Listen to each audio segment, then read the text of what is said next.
tinuod gid nga igsisimba nga iya sa atong Ginoong Hesukristo ang adlaw ikapito mao Sabado. Kay mao gid na siya ang nakasulat sa Biblia. Kay nga man kana magong Sunday ang nag-implement na tao na dili na ang Ginoo. Ang pinaka-original nga adlaw nga igsisimba nga alang sa Dios Sabado. Kay mabasa gid na sa Biblia. Nakasulat gid sa Biblia. Ikapitong adlaw, mao ay gibalaan, ipanalanginan sa akong Ginoo. Wala gid mabasa nga Sunday. So ang Sunday igsoon, ang nag-implement ana si Constantino the Great, usa ka emperador sa Roma. So asa may atong sundon? Ang kanang gikan gid sa Ginoo o ang gikan ra sa tao? So siyempre, kanang gikan gid sa Ginoo. Ang sigurado nga dili ta makasupak o ang sigurado nga makasunod ta sa kinaharian sa langit. Daghang salamat and to God be the glory.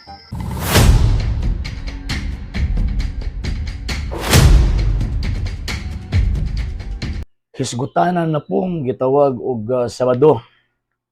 Basta nga itong mga higala nga mga dili Katoliko, particularly kining mga member sa sektang gitukod og mga Amerikano, particularly kining Seventh-day Adventist, wa gyud laing tawag ining pagtulunan nga ilahang i-present or kanang ilaha bitong ihatag nga ikasupak kadala sa Iglesia Katolika, Apostolika, Romana, puro ra gyud kung dili igpapahulay.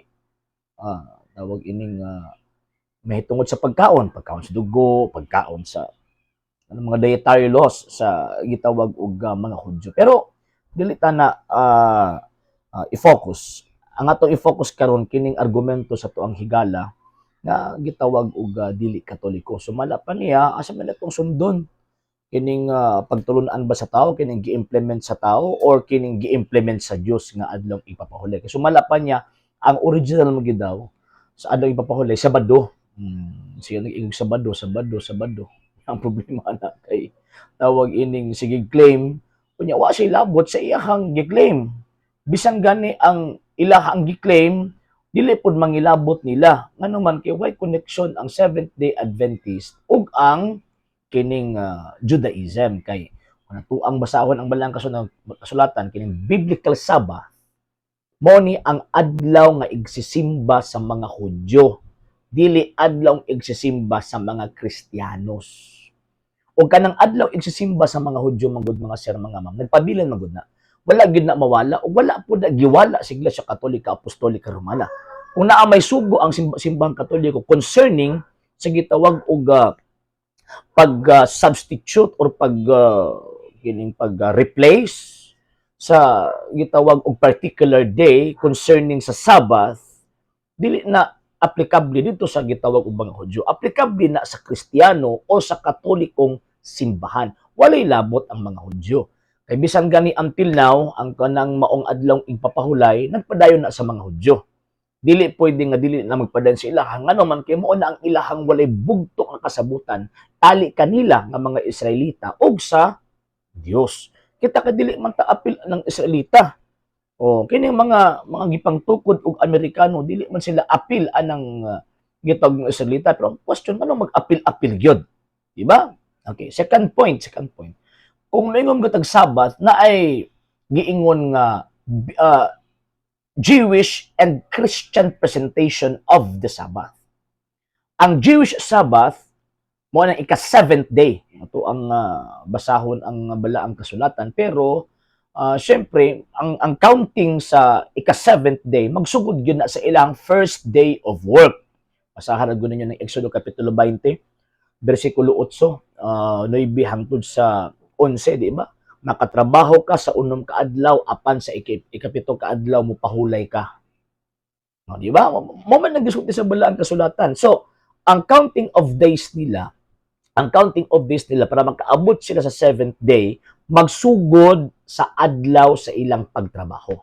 So, ang unang adlaw sa ilang pagtrabaho is adlaw Domingo.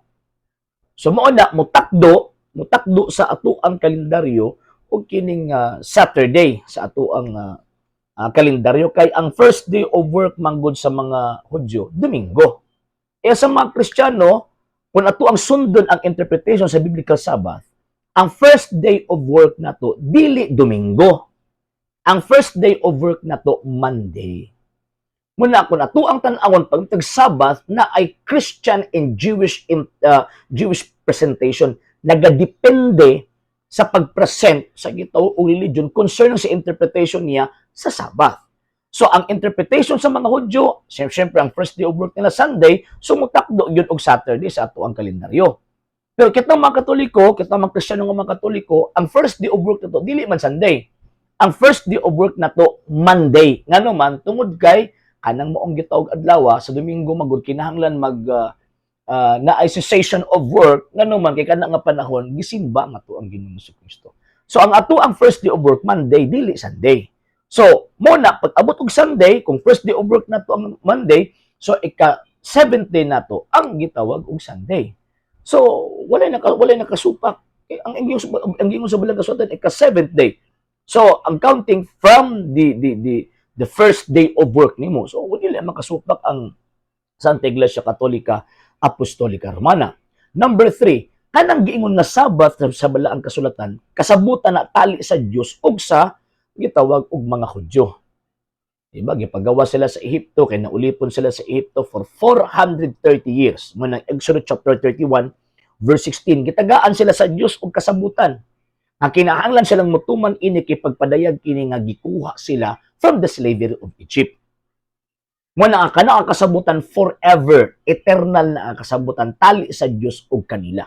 So sila may nag-implement, ang Dios mo ay nag-promulgate, ang Israelita mo ay nag-implement. So ang ilang implementation mo to kung saan nila pagsimba ang Ginoong Dios. So muna sa mga Hudyo, ang reason nga nang gitagaan sila og pagpahulay tungod sa hinungdan nga naulipon sila sa Egypt for 430 years. E sa mga Kristiyano, wa man ta maulipon sa Egypt for 430 years. Naulipon man ta sa sala. So unsa man adlaw gipagawas ta katong proklamasyon sa pagpagawas nato from the slavery of sin, dili man Saturday. Kaya kanang nga panahon gilubong man si Ginoong Jesucristo. Ang adlaw, ang proclamation ni Ginoong Jesucristo nga nakagawas ta from the slavery of sin, mauning adlaw Domingo, mao na ang victory niya. Proclamation sa iyang victory ug atoa siyang gitawag og simbahon. Muna kung ato ang tanawon ang balaang kasulatan, real lang kaayo isgutan ang Friday, real lang kaayo isgutan ang gitawag og Wednesday, Monday, real lang kaayo. Talagsa ra ka makabasa. Pero sa New Testament, always good na ginasulti ang adlawng Domingo. O for example, kanang sa Gospel according to St. Matthew, Sunday. St. Matthew, St. Mark, St. Luke, and St. John. Ang Acts of the Apostles, Acts chapter 20 verse 7, Sunday gihapon. Ang 1 Corinthians chapter 16 verse 1 to 2, Sunday gihapon. Ang Revelation chapter 1 verse 10, Sunday gihapon. So, anong ginabalik-balik man naglitok sa mga apostols? Kung sa may significance anang adlaw? Nga naman kay importante sa mga apostol ng adlaw kay mauna ang proklamasyon sa kadaugan ni Kristo against sa kamatayon. O, historically speaking, kanang maong gitawag og pagpahulay o kanang maong pagsimba kang Ginoong Jesucristo adlaw Domingo, gibuhat na sa mga apostol for the first 100 to 200 years apil ang ilahang mga disipulo. So, mauna ko na to makitaan, duha ang naa sa gitawag og balaang kasulatan. Kanang 7th day nga tuno sa kalendaryo nga Saturday o kana pong Sunday kung sa counting of works ta magbase ika-7th day Sunday. Kung sa counting of works, pero kay syempre ang mga Biblia magud karon na ay gitawag og dynamic form of translation para mas masabtansya mo nang translate into tawag ini nga sa atuang konsepto sa atuang magsilbi estado sa karon nga panahon mo nang Sunday ang gibutang first day of the week. So ingon ana mga sir, mga ma'am. So karon ang mahitabo is kanang word na Sabbath, general term that refers to the action nga simbahon ang Ginoong Dios. Sa mga Hudyo gisimba ang Ginoong Dios nga natunong, gisimba nila ang Ginoong Dios nga natunong sa adlaw sa mga Romano nga Day of Saturn or Saturn's Day or Dies Saturni. So kana pero wala nagpasabot nga gisimba nila si Saturno, di ba? Kita pud nga mga Katoliko ang atuang gitawag og pagsimba na atulpod sa kanang sa mga Romanong pagano nga gitawag og sun god, di ba? Pero ang mga apostol ana katong mga unang mga disipulo dili sun god or tawag ining solis dies ang ilahang pagtawag ni anang mong adlaw kung dili Deus Domini, adlaw sa Ginoo. Ingon ana ang ilahang gitawag og term.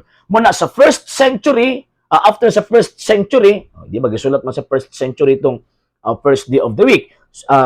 Tawag ining in the early second century katong Saint Ignatius, imo niya ngayon ang pagpahulay-pahulay anang sabat kay dili ta mga Hudyo. Dili na to i-Judaize ang atuang tawag anang faith. Pagka second century, Saint Justin the Martyr, sa may gihimo, gihulagwan ni Saint Justin the Martyr ang adlaw sa ilang pagsimba, adlaw Domingo. Nga, pagkauman sa 3rd century, kanang giingon nila nga, gideclare ni Constantino, ingon sila nga, sa Constantino ang nag-implement, wrong! Muna kapait ninyo kay magbasa-basa mo og tawag anang kasaysayan, katulad pong kasaysayan, ang inyo harap pong magustuhan basahon, dili nyo basahon ang kinatibuk ang konteksto ni anang maong kasaysayan. Dili ka makabasa sa gitawag og kasaysayan nga ang mga apostol, ang mga disipulo sa mga apostol, nagsimba kang Kristo adlaw Sabado. Di gyud kakabasa. Kung naa kay mabasa na ang mga apostol ni sulod sa sinagoga adlaw igpapahulay tungod kay balaod nila na. Dili tungod kay nagpractice sila according sa gitawag og pagsimba sa mga Hudyo. Gani kun imong basa ang balang kasulatan, basta mosulod sila sa sinagoga adlaw igpapahulay, ilang i-convert ng mga Sabadista.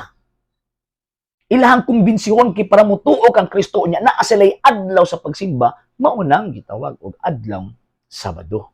So sa mga Hudyo, sa mga Hudyo, Jewish Sabbath mo tong 7th day of the week nga natunong sa tuag sa Saturday. Nya sa Kristiyano, kanang Christian day of Sabbath mo nang gitawag og Sunday. So karon ang question niya, asa man nga to ang tawag ining sundon? Kanang gi-implement sa Dios or kanang gi-implement sa gitawag og gataw? Remember, before Constantine, naa na lang pagsimba sa mga Kristiyano adlaw Domingo. Ang gihimo ni Constantino lang to legalize the day of worship sa mga Kristiyano. Ngano man kay before Constantine illegal man na. Pag legalize buti pasabot free na sila mo exercise mo practice sa ilang faith publicly, ilabi na sa ilang adlaw igsisimba mo nang adlaw Domingo. Kung mingon ka nga sa Constantino ang nag-implement ana ay imong gisurambaw ang kasaysayan. Imuhang tawag anang gibinuangan o giilad nimo ang mga tao so best imong pag-create, gikotuod nimo ang kasaysayan pero wala nimo gitagaan og tama nga kahulugan o tama nga presentation kung unsay gilatid sa gitawag og kasaysayan. So, ang Sunday para sa gitawag og mga Kristiyano kay simba man mo both first, second and third before Constantine the Great na ang pagsimba sa mga Kristiyano adlaw Domingo. So but nang moingon nga sa panahon lang ni Constantino ang pag-implementar sa adlaw Domingo. Wrong. But na mali na.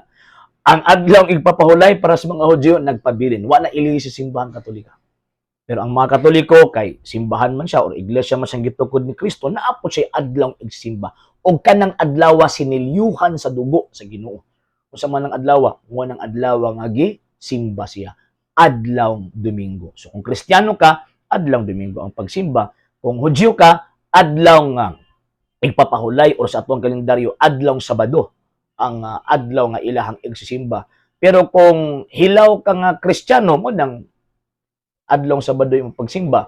Unya pagka man hilaw pug ka nga gitawag og Hudyo, tuman-tuman pug ka sa ilahang balaod nga dili ka sakop sa katilingban sa mga Hudyo. Nga naman, kining mga SDA man God, kining Seventh-day Adventist, mga hilaw, maguna sila, hilaw, mga piki yun. Mga piki nga Sabbath keepers. Nga naman, tanawa lang ng mga Sabbath keepers sa Biblia. Kalayo oras tinaay anang i-compare nimo sa mga Seventh-day Adventist. Pero tag yung layo Mo na nga dili pwede nga mo yung sila i-claim nila nga kami nang naa sa Biblia. Wrong, mali. Mo bitaw until na wa po koy nadunggan nga na 70 Adventist pamatuod nga naa sila connection anang 7th day Sabbath sa nakasulat sa balaang kasulatan. Mo di ta magpailad mga sir mga ma'am. Di ta magpailad ni ining maong tinunto, binuang nga mga argumento sa atong mga higala nga mga dili Katoliko, particularly kinang 7th day Adventist concerning this Sabbath. Again wala giwala sa Iglesia Katolika Apostolika Romana ang Sabbath nagpabili na sa mga Hudyo. Girespeto na sa mga Katoliko. Pero ang mga Katoliko, even gani ang mga Hudyo, girespeto po nila kung unsang adlaw po sa Sabbath ang pag-exercise, pag-practice sa mga Katolikong Kristiyano. Nga naman kay kada nga panahon kabalugod sila nga kining iglesia gitukod sa Romanong Katoliko mo ning iglesia iya ni Kristo. Muna ang adlaw silang pagsimba Domingo, di ba? Oh. So, nga naman kay ang mga Hudyo kabalo man sila nga ang Sabbath dili kin ang problema sa ilaha eh. Ang kamo og tawag anang Domingo mo, sige wala problema kay mo man pagsimba ninyo kang Kristo. Nga ang mo kay Saturday kay mao man na nga mo ang kasabutan tali na mo sa Dios kay pagawas man mi from the slavery of Egypt. Nya kining mga Seventh Adventist o siya nitabuan na. Unsa reason?